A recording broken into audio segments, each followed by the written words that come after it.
ಆಕಾಶವಾಣಿ ಮೈಸೂರು.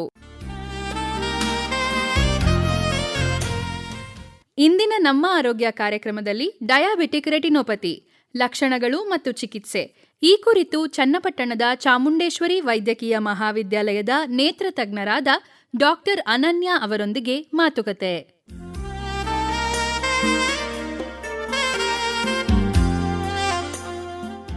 ಕೇಳುಗರಿಗೆಲ್ಲ ನಮಸ್ಕಾರ. ನಮ್ಮ ಆರೋಗ್ಯ ಕಾರ್ಯಕ್ರಮಕ್ಕೆ ಸುಸ್ವಾಗತ. ಕೇಳುಗರೆ, ಬಹಳಷ್ಟು ಜನಕ್ಕೆ ಈಗ ಡಯಾಬಿಟಿಸ್ ಹಾಗೂ ಹೈಪರ್ ಟೆನ್ಷನ್ ಅನ್ನೋದು ಸಾಮಾನ್ಯ ಆಗ್ಬಿಟ್ಟಿದೆ. ಈ ಡಯಾಬಿಟಿಸ್ ಮತ್ತು ಹೈಪರ್ ಟೆನ್ಷನ್ ಅನ್ನೋದು ಎಲ್ಲಾ ಅಂಗಗಳಿಗೂ ಹಾನಿಯನ್ನು ಉಂಟು ಮಾಡುತ್ತೆ. ಉಗುರಿನಿಂದ ಹಿಡಿದು ಮೆದುಳಿನ ಆರೋಗ್ಯದ ಮೇಲೂ ಕೂಡ ಇದು ಪರಿಣಾಮ ಬೀರುತ್ತೆ. ಅದರಲ್ಲಿ ಡಯಾಬಿಟಿಸ್ ರೆಟಿನೋಪತಿ ಕೂಡ ಒಂದು. ಡಯಾಬಿಟಿಸ್ ರೆಟಿನೋಪತಿ ಅಂದ್ರೆ ಏನು, ಅದರ ಚಿಕಿತ್ಸೆ ಏನ್ ತೊಂದರೆ ಆಗತ್ತೆ ಕಣ್ಣಿಗೆ, ಈ ಕುರಿತು ಇವತ್ತು ಮಾಹಿತಿ ಮಾಡಿಕೊಡ್ತಾ ಇದ್ದೀವಿ. ಇದಕ್ಕಾಗಿ ನಮ್ಮ ಜೊತೆ ಇದ್ದಾರೆ ಚನ್ನಪಟ್ಟಣದ ಚಾಮುಂಡೇಶ್ವರಿ ವೈದ್ಯಕೀಯ ಮಹಾವಿದ್ಯಾಲಯದಲ್ಲಿ ನೇತ್ರ ತಜ್ಞರಾಗಿರುವ ಡಾಕ್ಟರ್ ಅನನ್ಯ. ಡಾಕ್ಟರ್ ಅನನ್ಯ ಅವರೇ, ಕಾರ್ಯಕ್ರಮಕ್ಕೆ ಸ್ವಾಗತ. ನಮಸ್ಕಾರ. ಡಾಕ್ಟರ್ ಅನನ್ಯ ಅವರೇ, ಡಯಾಬಿಟಿಸ್ ಇರೋರಿಗೆ ಯಾವ್ಯಾವ ಕಣ್ಣಿನ ಸಮಸ್ಯೆಗಳು ಬರುತ್ತವೆ? ಡಯಾಬಿಟಿಸ್ ಮೆಲಿಟಸ್ ಅಥವಾ ಮಧುಮೇಹ ಅಥವಾ ಸಕ್ಕರೆ ಕಾಯಿಲೆ ಅಂತ ಏನಂತ ಕರಿತೀವಿ, ಅದು ಈಗ ನಮ್ಮ ಜನರಲ್ಲಿ ಸಾಮಾನ್ಯವಾಗಿ ಕಂಡು ಬರ್ತಿದೆ. ನಮ್ಮ ದೇಹ ಎಲ್ಲ ಅಂಗಗಳು ಕೆಲಸ ಮಾಡಬೇಕು ಅಂತಂದ್ರೆ ಎನರ್ಜಿ ಬೇಕು. ನಾವು ತಿನ್ನೋ ಆಹಾರದಲ್ಲಿ ಗ್ಲೂಕೋಸ್ ಅಂಶ ಇರುತ್ತಲ್ಲ, ಆ ಗ್ಲೂಕೋಸ್ ಅಂಶ ATP ಆಗಿ ಕನ್ವರ್ಟ್ ಆಗುತ್ತೆ. ಈ ATP ಆಗಿ ಕನ್ವರ್ಟ್ ಆಗಿದ್ದೊಂದು ಗ್ಲೂಕೋಸ್ ಅಂಶ ಎಲ್ಲಾ ಸೆಲ್ಗೂ ಸಪ್ಲೈ ಆಗ್ಬೇಕಿರುತ್ತೆ. ಆ ಸೆಲ್ಲಿಗೆ ಸಪ್ಲೈ ಮಾಡೋದೇ ಇನ್ಸುಲಿನ್ ಅನ್ನೋ ಹಾರ್ಮೋನು. ಈ ಇನ್ಸುಲಿನ್ ಅನ್ನೋ ಹಾರ್ಮೋನು ಏನಾದ್ರು ಸಮಸ್ಯೆ ಆದ್ರೆ ಡಯಾಬಿಟಿಸ್ ಆಗುತ್ತೆ. ಅಂದ್ರೆ ಈ ಇನ್ಸುಲಿನ್ ಅನ್ನೋ ಹಾರ್ಮೋನ್ ಕಡಿಮೆ ಆಗ್ಬೋದು, ಇಲ್ಲ ಇನ್ಸುಲಿನ್ ಅನ್ನೋ ಹಾರ್ಮೋನ್ ಲೆವೆಲ್ ಕರೆಕ್ಟ್ ಆಗಿರುತ್ತೆ, ಆದ್ರೆ ಅದ್ರದ್ದು ಕೆಲಸ ಸರಿಯಾಗಿ ಮಾಡ್ತಿರಲ್ಲ. ಈ ಇನ್ಸುಲಿನ್ ಅನ್ನೋ ಹಾರ್ಮೋನ್ ಉತ್ಪಾದನೆ ಕಡಿಮೆ ಆಗೋದನ್ನ ಟೈಪ್ 1 ಡಯಾಬಿಟಿಸ್ ಅಂತ ಹೇಳ್ತೀವಿ. ಇದ್ರದ್ದು ಉತ್ಪಾದನೆ ಕರೆಕ್ಟ್ ಆಗಿದ್ದು ಅದು ಸರಿಯಾಗಿ ಕೆಲಸ ಮಾಡಲಿಲ್ಲ ಅದನ್ನ ಟೈಪ್ 2 ಅಂತ ಹೇಳ್ತೀವಿ. ಯಾವಾಗ ಈ ಇನ್ಸುಲಿನ್ ಅನ್ನೋ ಹಾರ್ಮೋನ್ ಕರೆಕ್ಟಾಗಿ ಕೆಲಸ ಮಾಡಲ್ವೋ ಅವಾಗ ಈ ಗ್ಲೂಕೋಸ್ ಅಂಶ ರಕ್ತದಲ್ಲೇ ಹಾಗೆ ಉಳ್ಕೊಂಡ್ಬಿಡುತ್ತೆ. ಅವಾಗ ಅದು ಹೈಪರ್ ಗ್ಲೈಸಿಮಿಯಾ ಆಗಿ ಫಾರ್ಮ್ ಆಗುತ್ತೆ.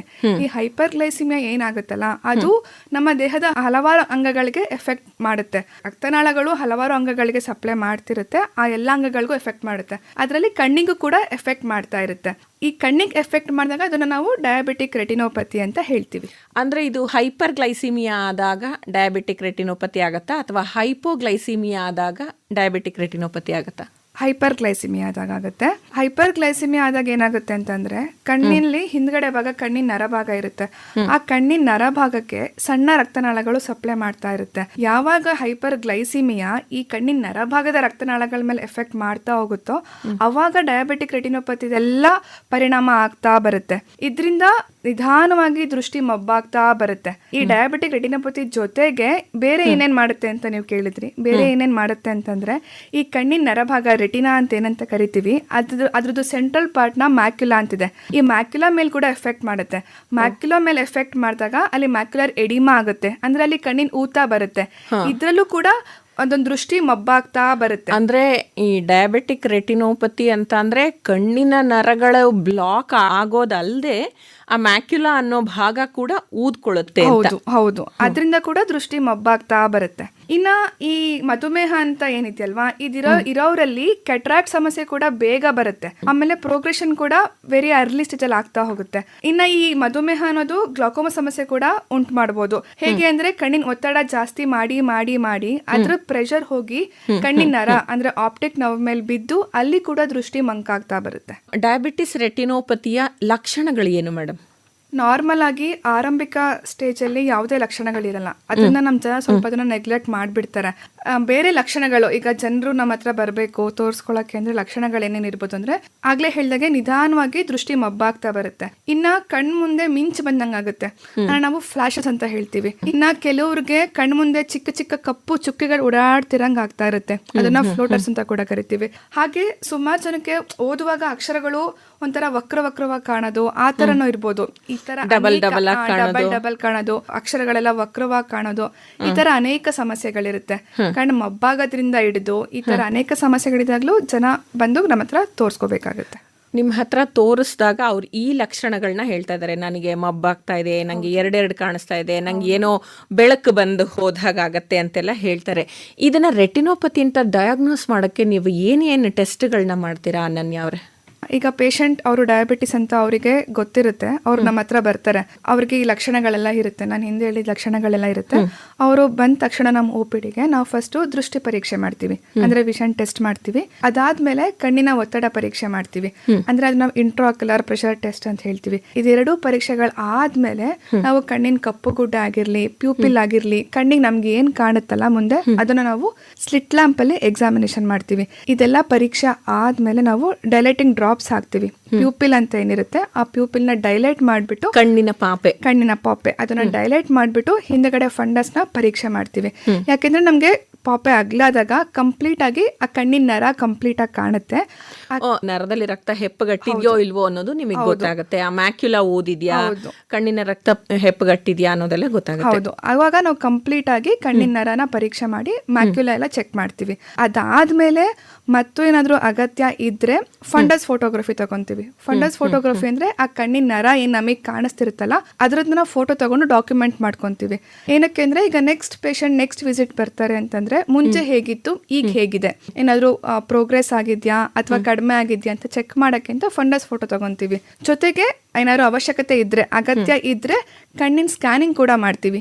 ಸ್ಕ್ಯಾನಿಂಗ್ ಅಂದ್ರೆ OCT ಅಂತ ಕರಿತೀವಿ, ಆಪ್ಟಿಕಲ್ ಕೊಹರೆನ್ಸ್ ಟೋಮೋಗ್ರಫಿ ಅಂತ. ಅದನ್ನು ಕೂಡ ಮಾಡ್ಬಿಟ್ಟು ಸದ್ಯಕ್ಕೆ ಕಣ್ಣಿನ ನರದ ಸ್ಥಿತಿ ಹೇಗಿದೆ ಅಂತ ಕೂಡ ಚೆಕ್ ಮಾಡ್ತೀವಿ. ಈಗ ಡಾಕ್ಟ್ರೇ, ಮಧುಮೇಹ ನನಗೆ ಈ 1 ವರ್ಷದಿಂದ ಶುರುವಾಗಿದೆ, ಅಥವಾ ನನ್ನ ಮಗುಗೆ ಅವಳು ಹುಟ್ಟಿದಾಗಿನಿಂದನೇ ಮಧುಮೇಹ ಇತ್ತು, ಅವಳು ಟೈಪ್ 1 ಡಯಾಬಿಟಿಸ್ ನಿಂದ ಬಳಲ್ತಾ ಇದ್ದಾಳೆ, ಅವರು ಯಾವಾಗ ಕಣ್ಣಿನ ಪರೀಕ್ಷೆಯನ್ನ ಮಾಡಿಸ್ಕೊಳ್ಬೇಕು? ಸಾಮಾನ್ಯವಾಗಿ ಹೇಗೆ ಅಂತಂದ್ರೆ ಯಾವುದೇ ಲಕ್ಷಣ ಇಲ್ಲದೆ ಇದ್ರೂ ಕೂಡ ಕಣ್ಣಿನ ಸಂಪೂರ್ಣ ಪರೀಕ್ಷೆ ಮಾಡಿಸೋದು ತುಂಬಾ ಮುಖ್ಯ. ಆದ್ರೆ ಸ್ಪೆಸಿಫಿಕ್ ಆಗಿ ಹೇಳ್ಬೇಕಂತಂದ್ರೆ ಟೈಪ್ 1 ಡಯಾಬಿಟಿಸ್ ಇರೋರು ಆ ರೋಗ ಪತ್ತೆಯಾಗಿ 5 ವರ್ಷಗಳ ನಂತರ ಮಾಡಿಸ್ಬೇಕಾಗತ್ತೆ.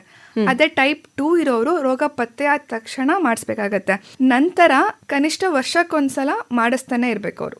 ಈ ಡಯಾಬಿಟಿಸ್ ರೆಟಿನೋಪತಿ ಯಾರಿಗೆ ಜಾಸ್ತಿ ಇದು?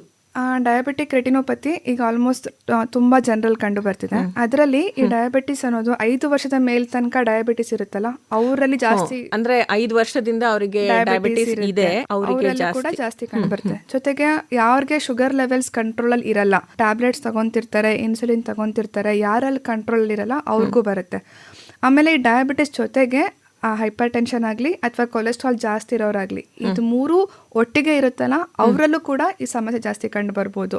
ಜೊತೆಗೆ ನಾವು ಪ್ರೆಗ್ನೆಂಟ್ ಲೇಡೀಸ್ ಅಲ್ಲಿ ಅಂತ ಹೇಳ್ತೀವಿ, ಜೆಸ್ಟೇಷನಲ್ ಡಯಾಬಿಟಿಸ್ ಇರೋರು ಕೂಡ ಈ ಡಯಾಬಿಟಿಕ್ ರೆಟಿನೋಪತಿ ರಿಸ್ಕ್ ಜಾಸ್ತಿ ಇರುತ್ತೆ. ಪ್ರೆಗ್ನೆನ್ಸಿ ಸಮಯದಲ್ಲಿ ಅವರಿಗೆ ಡಯಾಬಿಟಿಸ್ ಇದೆ ಅಂತ ಅಂದಾಗ ಅವರು ಕೂಡ ಕಣ್ಣಿನ ವೈದ್ಯರನ್ನ ತಕ್ಷಣ ನೋಡಬೇಕಾಗುತ್ತೆ. ಅವರು ಕೂಡ ತಕ್ಷಣ ಸಂಪೂರ್ಣ ಕಣ್ಣಿನ ಪರೀಕ್ಷೆ ಮಾಡಿಸೋದು ಒಳ್ಳೇದು. ಜೊತೆಗೆ ಸ್ಮೋಕರ್ಸ್ ಅಲ್ಲಿ ಕೂಡ ಇದೊಂದು ಡಯಾಬಿಟಿಕ್ ರೆಟಿನೋಪತಿ ರಿಸ್ಕ್ ಫ್ಯಾಕ್ಟರ್ ಜಾಸ್ತಿ ಇರುತ್ತೆ. ಡಾಕ್ಟ್ರೆ, ಈ ಡಯಾಬಿಟಿಕ್ ರೆಟಿನೋಪತಿಗೆ ಏನಾದ್ರು ಸ್ಟೇಜಸ್ ಅಂತ ಇದೆಯಾ? ಅಂದರೆ ಮೊದಲ ಹಂತದಲ್ಲೇ ತೋರಿಸ್ಕೊಂಡ್ರೆ ಅದನ್ನು ಔಷಧಿಗಳಿಂದನೇ ಏನಾದರೂ ಗುಣಪಡಿಸ್ಕೋಬಹುದು ಅನ್ನೋ ಥರ ಸ್ಟೇಜಸ್ ಏನಾದರೂ ಇದೆಯಾ? ಅದೇ ಮುಂಚೆ ಹೇಳ್ದಂಗೆ ನಾವು ಕಣ್ಣಿನ ಪರೀಕ್ಷೆ ಎಲ್ಲ ಮಾಡ್ತೀವಲ್ವಾ, ಕಣ್ಣಿನ ಸಂಪೂರ್ಣವಾಗಿ ಪರೀಕ್ಷೆ ಎಲ್ಲ ಮಾಡಾದ್ಮೇಲೆ ಅದನ್ನ ಸ್ಟೇಜಸ್ ಆಗಿ ಡಿವೈಡ್ ಮಾಡ್ತೀವಿ. ಸ್ಟೇಜಸ್ ಆಗಿ ಡಿವೈಡ್ ಮಾಡೋ ಮುಖ್ಯ ಉದ್ದೇಶನೇ ಫಾಲೋ ಅಪ್ ಮತ್ತೆ ಟ್ರೀಟ್ಮೆಂಟ್ಗೆ ವೇರಿ ಆಗುತ್ತೆ ಅಂತ. ಪೇಷಂಟ್ ಬಂದಾಗ ನಾವು ಕಂಪ್ಲೀಟ್ ಆಗಿ ಫಂಡಸ್ ಎಕ್ಸಾಮಿನೇಷನ್, ಕಣ್ಣಿನ ನರ ಎಲ್ಲ ಸಂಪೂರ್ಣವಾಗಿ ಪರೀಕ್ಷೆ ಮಾಡ್ತೀವಿ ಅಂತ ಹೇಳ್ತೀವಲ್ಲ, ಆಗ ಅವ್ರನ್ನ ಡಿವೈಡ್ ಮಾಡ್ಬಿಡ್ತೀವಿ. ಒಂದು ನಾನ್ ಪ್ರಾಲಿಫರೇಟಿವ್ ಆಗಿ, ಒಂದು ಪ್ರಾಲಿಫರೇಟಿವ್ ಅಂತ. ಮೇನ್ ಆಗಿ ಪ್ರಾಲಿಫರೇಟಿವ್ ಅಂತ ಬಂದಾಗ ಅದು ಸ್ವಲ್ಪ ಹೈ ರಿಸ್ಕ್ ಸ್ಟೇಜ್ ಇರುತ್ತೆ. ಹೈ ರಿಸ್ಕ್ ಅಂತಂದ್ರೆ ಈ ಪ್ರಾಲಿಫರೇಟಿವ್ ಸ್ಟೇಜಲ್ಲಿ ಹೊಸ ರಕ್ತನಾಳಗಳ ಬೆಳವಣಿಗೆ ಆಗ್ಬಿಟ್ಟಿರುತ್ತೆ. ಈ ಹೊಸ ರಕ್ತನಾಳಗಳು ಏನಿರುತ್ತಲ್ಲ ಅದು ತುಂಬಾ ದುರ್ಬಲವಾಗಿರುತ್ತೆ. ಇದು ದುರ್ಬಲವಾಗಿದ್ದಾಗ ಜಾಸ್ತಿ ಇನ್ನು ಡಯಾಬಿಟಿಕ್ ಲೆವೆಲ್ ಜಾಸ್ತಿ ಆಗ್ತಾ ಹೋಗ್ತಾ ಇದ್ದಂಗೆ ಅದು ರಪ್ಚರ್ ಆಗುತ್ತೆ. ರಪ್ಚರ್ ಆಗಿ ಕಣ್ಣಿನ ಒಳಗಡೆ ರಕ್ತಸ್ರಾವ ಆಗಿ ಅದನ್ನ ನಾವು ವಿಟ್ರಸ್ ಹೆಮರೇಜ್ ಅಂತ ಹೇಳ್ತೀವಿ. ಇದು high risk diabetic retinopathy stage ಇರುತ್ತೆ. ಅದೇ ನಾವು ನಾನ್ ಪ್ರಾಲಿಫರೇಟಿವ್ ಅಂತ ಬಂದಾಗ ಇಲ್ಲಿ ಹೊಸ ರಕ್ತನಾಳಗಳ ಬೆಳವಣಿಗೆ ಕಂಡು ಬರಲ್ಲ. ಆದ್ರೆ ಇದರಲ್ಲೂ ಕೂಡ ಮೈಲ್ಡ್, ಮಾಡರೇಟ್, ಸಿವಿಯರ್ ಅಂತ 3 ಸ್ಟೇಜ್ ಇರುತ್ತೆ. ಈ 3 ಸ್ಟೇಜ್ ತಕ್ಕನಾಗಿ ನಾವು ಟ್ರೀಟ್ಮೆಂಟ್ ಮತ್ತೆ ಫಾಲೋ ಅಪ್ ನ ಪ್ಲಾನ್ ಮಾಡಬೇಕಾಗತ್ತೆ. ಏನೇನು ಚಿಕಿತ್ಸೆ ಲಭ್ಯ ಇದೆ? ಇದು ಮೊದಲ ಹಂತದಲ್ಲೇ ಕಂಡು ಹಿಡಿದ್ವಿ ಅಂತ ಅಂದರೆ ದೃಷ್ಟಿ ತುಂಬ ನಷ್ಟ ಆಗೋದನ್ನು ತಪ್ಪಿಸಬಹುದಾ? ಇದಕ್ಕೆ ಶಸ್ತ್ರಚಿಕಿತ್ಸೆನಾ ಅಥವಾ ಔಷಧಿಯಿಂದನೇ ಗುಣಪಡಿಸಬಹುದಾ? ಟ್ರೀಟ್ಮೆಂಟ್ ಬಗ್ಗೆ ಹೇಳಿ. ಇದಕ್ಕೆ ಚಿಕಿತ್ಸೆ ಅಂತ ಬಂದರೆ ಇಂಪಾರ್ಟೆಂಟ್ ಟ್ರೀಟ್ಮೆಂಟ್ ಆಸ್ಪೆಕ್ಟ್ ಇದರಲ್ಲಿ ಡಯಾಬಿಟಿಸ್ನ ಕಂಟ್ರೋಲ್ ಮಾಡೋದು. ಹೌದು. ಅದು ಔಷಧಿಯಿಂದ ಆಗಿರ್ಬೋದು, ಆಹಾರದಿಂದ ಆಗಿರ್ಬೋದು, ಇಲ್ಲ ವ್ಯಾಯಾಮದಿಂದ ಆಗಿರ್ಬೋದು. ಫಿಸಿಷಿಯನ್ ಹೇಳಿರ್ತಾರಲ್ಲ, ಅವರು ಮೆಡಿಕೇಶನ್ನ ಅಥವಾ ಇನ್ಸುಲಿನ್ ಏನಾದರೂ ಆಗಿರ್ಬೋದು, ಅದನ್ನ ಪ್ರಾಪರ್ ಆಗಿ ತಗೊಬೇಕು. ಪ್ರಾಪರ್ ಆಗಿ ತಗೊಂಡು ಅವರು ಡಯಾಬಿಟಿಸ್ ನ ಕಂಟ್ರೋಲ್ ಅಲ್ಲಿ ಇಟ್ಕೊಂಡ್ರೇನೆ ಅದೇ ಬೇಸಿಕ್ ಟ್ರೀಟ್ಮೆಂಟ್. ಜೊತೆಗೆ ಅವ್ರದ್ದು ಅವ್ರ ಆಹಾರ ಹೇಗೆ ತಗೊಳ್ತಾರೆ ಅನ್ನೋದ್ರ ಮೇಲೆ ಕೂಡ ಡಯಾಬಿಟಿಸ್ ಕಂಟ್ರೋಲ್ ಡಿಪೆಂಡ್ ಆಗಿರುತ್ತೆ. ಅವ್ರ ಆಹಾರದಲ್ಲಿ ಆದಷ್ಟು ವೆಜಿಟೇಬಲ್ಸ್ ಇನ್ಕ್ಲೂಡ್ ಮಾಡಬೇಕು, ಫೈಬರ್ಸ್ ಇನ್ಕ್ಲೂಡ್ ಮಾಡಬೇಕು, ಸೊಪ್ಪನ್ನು ಇನ್ಕ್ಲೂಡ್ ಮಾಡಬೇಕು. ಜೊತೆಗೆ ಅವರು ಕನಿಷ್ಠ 30 ನಿಮಿಷ ಆದ್ರೂ ಕೂಡ ಅವ್ರು ವ್ಯಾಯಾಮ ಮಾಡ್ತಾನೆ ಇರಬೇಕು. ಈ ಮೂರನ್ನು ಕೂಡ ಅವ್ರು ಬ್ಯಾಲೆನ್ಸ್ ಮಾಡ್ತಾ ಇದ್ರೆ ಡಯಾಬಿಟಿಸ್ ಕಂಟ್ರೋಲ್ ಆಗುತ್ತೆ. ಡಯಾಬಿಟಿಕ್ ರೆಟಿನೋಪತಿ ಮುಂದೆ ಪ್ರೋಗ್ರೆಸ್ ಆಗೋದು ಕೂಡ ಕಡಿಮೆ ಇರುತ್ತೆ. ಅಕಸ್ಮಾತ್ ಅವ್ರು ಇದೆಲ್ಲ ಮಾಡ್ತಿದ್ದಾರೆ ಅಂದ್ರೂ ಕೂಡ ಅವ್ರು ಡಯಾಬಿಟಿಸ್ ಕಂಟ್ರೋಲಿಗೆ ಬರ್ತಿಲ್ಲ ಅಂತ ಅಂದ್ರೆ ನಾವು ನೆಕ್ಸ್ಟ್ ಇಂಟರ್ವೆನ್ಷನ್ ಏನೇನ್ ಮಾಡ್ಬೋದು ಅಂತ ನೋಡ್ಬೇಕಾಗತ್ತೆ. ಇಂಟರ್ವೆನ್ಷನ್ಸ್ ಅಂತ ಬಂದ್ರೆ ಈ ಡಯಾಬಿಟಿಕ್ ರೆಟಿನೋಪತಿಗೆ 2 ಇರುತ್ತೆ ನಮ್ದ್ರಲ್ಲಿ. ಒಂದು ಲೇಸರ್ಸ್, ಒಂದು ಇಂಟ್ರಾವಿಟ್ರಿಯಲ್ ಇಂಜೆಕ್ಷನ್ ಅಂತ ಹೇಳ್ತೀವಿ. ಇಂಟ್ರಾವಿಟ್ರಿಯಲ್ ಇಂಜೆಕ್ಷನ್ ಅಂದ್ರೆ ನಾವು ಕಣ್ಣಿನ ಒಳಗಡೆ ಕೊಡೋ ಇಂಜೆಕ್ಷನ್ಸ್. ಇದರಿಂದ ನಾವು ಸ್ಟೇಜ್ ಹೇಳಿದ್ನಲ್ಲ ನಾನಾಗ್ಲೇ, ಮೈಲ್ಡ್, ಮಾಡರೇಟ್, ಸಿವಿಯರ್ ಅಂತ ಫರ್ದರ್ ಪ್ರೋಗ್ರೆಸ್ ಆಗೋದನ್ನ ನಾವು ಕೂಡ ಅವಾಯ್ಡ್ ಮಾಡ್ಬೋದು ಇಂಜೆಕ್ಷನ್ಸ್ ಕೊಡೋದ್ರಿಂದ. ಆಮೇಲೆ ಕೊನೆಯಲ್ಲಿ ಅತಿ ತೀವ್ರ ಹಂತದಲ್ಲಿದೆ ಈ ಕಾಯಿಲೆ, ಬೇರೆ ಏನು ಟ್ರೀಟ್ಮೆಂಟ್ ಇಲ್ಲ, ದೃಷ್ಟಿ ಆಗ್ಲೇ ಸುಮಾರು ಹೋಗ್ಬಿಟ್ಟಿದೆ, ವಿಟ್ರಸ್ ಹೆಮರೇಜ್ ಆಗ್ಬಿಟ್ಟಿದೆ, ಕಂಪ್ಲೀಟ್ ಆಗಿ ದೃಷ್ಟಿ ಕಳ್ಕೊಂಡ್ಬಿಟ್ಟಿದ್ದಾರೆ ಅಂದ್ರೆ ಕೊನೆ ಆಪ್ಷನ್ ಸರ್ಜಿಕಲ್ ಹೋಗುತ್ತೆ. ಆ ಸರ್ಜರಿದಲ್ಲಿ ನಾವು ವಿಟ್ರೆಕ್ಟಮಿ ಅಂತ ಮಾಡ್ತೀವಿ. ವಿಟ್ರೆಕ್ಟಮಿ ಅಂತ ಮಾಡಿ ಆ ಬ್ಲೀಡಿಂಗ್ ಆಗಿರುತ್ತಲ್ಲ ಬ್ಲಡ್ ಎಲ್ಲ, ಅದನ್ನೆಲ್ಲ ಕ್ಲಿಯರ್ ಮಾಡಿ ನೆಕ್ಸ್ಟ್ ಬ್ಲಡ್ ವೆಸಲ್ಸ್ನೆಲ್ಲ ಸೇವ್ ಮಾಡಕ್ಕೆ ದೃಷ್ಟಿ ಅಂತೂ ಮತ್ತೆ ಬರಲ್ಲ ಅವರಿಗೆ. ಅದು ತುಂಬಾ ಸೀಮಿತವಾಗಿರುತ್ತೆ. ಎಷ್ಟು ದೃಷ್ಟಿ ಹೋಗಿರುತ್ತಲ್ಲ ಆ ಲೆವೆಲ್ ಅಲ್ಲಿ ಅಷ್ಟು ವಾಪಸ್ ಬರುತ್ತೆ, ಬಟ್ ಕಂಪ್ಲೀಟ್ ಆಗಿ ಬರಲ್ಲ. ಈ ಲೇಸರ್ ಮತ್ತೆ ಇಂಜೆಕ್ಷನ್ಸ್ ಅಂತ ಹೇಳಿದ್ರಿ, ಇದನ್ನ ಅವರು ಎಷ್ಟು ಸಿಟ್ಟಿಂಗ್ಸ್ ನಲ್ಲಿ ಅವರು ಈ ಪ್ರೊಸೀಜರಿಗೆ ಬರ್ಬೇಕಾಗತ್ತೆ? ಅದು ಪ್ರತಿಯೊಬ್ಬ ಪೇಷಂಟ್ ಮೇಲೆ ಡಿಪೆಂಡ್ ಆಗುತ್ತೆ. ಕೆಲವರು ಚೆನ್ನಾಗಿ ರೆಸ್ಪಾಂಡ್ ಮಾಡ್ತಾರೆ, ಜಸ್ಟ್ 6 months ಒನ್ಸ್ ಬಂದು 3 times ತಗೊಂಡು ಸಾಕಾಗುತ್ತೆ. ಕೆಲವ್ರಿಗೆ 8 to 10 ಸಿಟ್ಟಿಂಗ್ಸ್ ಕೂಡ ಬೇಕಾಗಬಹುದು. ಅದು ಪೇಷಂಟ್ ಹೇಗೆ ರೆಸ್ಪಾಂಡ್ ಮಾಡ್ತಾರೆ, ಪೇಷಂಟ್ ಹೇಗೆ ಅದಾದ್ಮೇಲೆ ಕೂಡ ಅವರು ಶುಗರ್ ಲೆವೆಲ್ಸ್ನ ಕಂಟ್ರೋಲ್ ಇಟ್ಕೊಂತಾರೆ ಅನ್ನೋದ್ರ ಮೇಲೆ ಅದು ಡಿಪೆಂಡ್ ಆಗುತ್ತೆ. ಕಡೆಯದಾಗಿ ಕೇಳುಗರಿಗೆ ಈ ಡಯಾಬಿಟಿಕ್ ರೆಟಿನೋಪತಿ ಬಗ್ಗೆ ಏನಾದರೂ ಒಂದು ಮುನ್ನೆಚ್ಚರಿಕೆ ಹೇಳಕ್ಕೆ ಇಷ್ಟಪಡ್ತೀರಾ? ಟೇಕ್ ಹೋಮ್ ಮೆಸೇಜ್ ಏನಾದರೂ ಹೇಳ್ತೀರಾ? ಈ ಡಯಾಬಿಟಿಕ್ ರೆಟಿನೋಪತಿನ ಆರಂಭಿಕ ಹಂತದಲ್ಲೇ ನಾವು ಕಂಡು ಹಿಡಿದು ಅದಕ್ಕೆ ಸೂಕ್ತ ಚಿಕಿತ್ಸೆ ನೀಡಿದ್ರೆ ದೃಷ್ಟಿನ ಕಂಪ್ಲೀಟ್ ಆಗಿ ನಿವಾರಿಸ್ಬೋದು. ಆದ್ರಿಂದ ಅದು ಏನು ಭಯ ಪಡ್ದಲೇ ಡಯಾಬಿಟಿಕ್ ರೆಟಿನೋಪತಿ ಅನ್ನೋದನ್ನ ಅವರು ಆರಂಭಿಕ ಹಂತದಲ್ಲಿ ತಪಾಸಣೆ ಮಾಡಿಸ್ಕೊಂಡ್ರೆ ಒಳ್ಳೇದು. ಡಯಾಬಿಟಿಸ್ ಇದೆ ಅಂತ ಗೊತ್ತಾದ ಕೂಡಲೇ ಪ್ರತಿ ವರ್ಷ ಕಣ್ಣಿನ ವೈದ್ಯರನ್ನ, ಬೇರೆ ವೈದ್ಯರನ್ನ ಹೇಗೆ ನೀವು ಸಂಪರ್ಕ ಮಾಡ್ತೀರಾ, ಒಂದು ಸರ್ತಿ ಎಲ್ಲ ತಪಾಸಣೆಗಳನ್ನು ಮಾಡಿಸ್ಕೊಳ್ತೀರಾ, ಹಾಗೆ ಕಣ್ಣಿನ ವೈದ್ಯರನ್ನು ಒಂದು ಸರ್ತಿ ಕಂಡ್ರೆ ನಿಮಗೆ ರೆಟಿನೋಪತಿ ಇದೆ ಅಂತ ಗೊತ್ತಾದರೆ ಆ ಡಯಾಬಿಟಿಸ್ನ ಕಂಟ್ರೋಲ್ ಮಾಡ್ಕೊಳ್ಳೋದ್ರಲ್ಲಿ ನಾವು ಪ್ರಯತ್ನ ಪಡಬಹುದು ಅಂತ ಹೇಳ್ತೀರಾ? ಡಾಕ್ಟರ್ ಅನನ್ಯ ಅವರೇ, ಇದುವರೆಗೂ ನಮಗೆ ಡಯಾಬಿಟಿಕ್ ರೆಟಿನೋಪತಿ ಅಂದರೆ ಏನು, ಅದರಲ್ಲಿ ಸ್ಟೇಜಸ್ ಏನಾದರೂ ಇದೆಯಾ, ಮತ್ತು ಅದಕ್ಕೆ ಚಿಕಿತ್ಸೆ ಏನು ಲಭ್ಯ ಇದೆ ಅಂತೆಲ್ಲ ನಮಗೆ ಮಾಹಿತಿ ಕೊಟ್ಟಿದ್ದೀರಿ. ಇದಕ್ಕಾಗಿ ಕೇಳುಗರ ಪರವಾಗಿ ಹಾಗೂ ನಿಲಯದ ಪರವಾಗಿ ಧನ್ಯವಾದಗಳು. ನಮಸ್ಕಾರ. ಧನ್ಯವಾದಗಳು.